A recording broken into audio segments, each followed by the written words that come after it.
Crystal క్లియర్గా గవర్నమెంట్కి మాకు ఒక అనుసంధానంగా మాకు ఒక న్యాయం జరిగేటట్టు సపోర్ట్ ప్రయత్నం చేయండి. రెండే విషయాలు చెప్తాను నేను. సో వేదిక మీద ఉన్న వాళ్ళకి, కొట్లాడుతున్న పోరాట యోధులందరికీ ధన్యవాదాలు ఈ అవకాశం కల్పించినాను.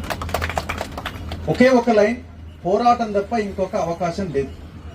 వాణ్ణి కలుద్దాం, వీని కలుద్దాం, వాణ్ణి బతికిలాడదాం, ఇది జరగదు రాష్ట్రంలో. తెలంగాణలో అన్ని పార్టీలు ఒకే దగ్గర కూర్చున్నాయి సాయంత్రం 5 గంటల తర్వాత.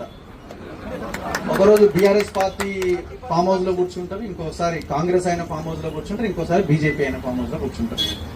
సాయంత్రం 5 లోపు వీళ్ళంతా కొట్లాడతారు ఆయా పార్టీల ఆఫీసుల్లో. 5 తర్వాత అందరూ ఒక చోట జమ అవుతారు.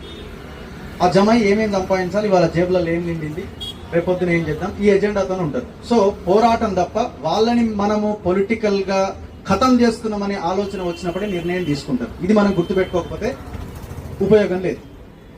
సో ఇది శాంతియుతంగా ఎట్లా చేయాలి అని అంటే ఒకటే ఒక మార్గం. మన చేతిలో మొబైల్ ఉంది, ఆ మొబైల్ ఒక AK-47తో సమానం.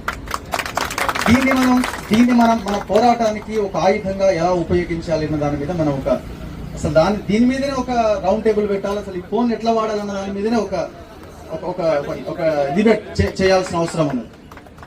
సో మనం పూర్తిగా దీన్ని వేరే రకాలుగా వాడుతున్నాం. మనం ఒక వీడియో చేయొచ్చు, ఒక సోషల్ మీడియా పోస్ట్ పెట్టొచ్చు.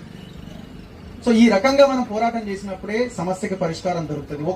ఒకే ఒక్క పాయింట్, ఈ రాజకీయ పార్టీలని నిరుద్యోగులు ఓడించబోతున్నారు అని ఎప్పుడైతే ప్రభుత్వానికి ఒక అంచనాకు వస్తారో అప్పుడు నిర్ణయాలు వస్తాయి. సో రేవంత్ రెడ్డిని కూడా మనం అడిగేది, ముఖ్యమంత్రిని, 2 అంశాలకి ఆయన క్లారిటీ ఇవ్వాలి. ఒకటి, ఎన్నికలకు ముందు ఆంధ్రజ్యోతిలో, ఈనాడులో, మిగతా పేపర్స్ లో బ్యానర్ గా ఒక అడ్వర్టైజ్మెంట్ ఇచ్చారు కదా, దీని మీద నీ సమాధానం ఏంది, ఎన్ని ఉద్యోగాలు ఇచ్చామని ఒక వైట్ పేపర్ రిలీజ్ చేయమని అడగాలి.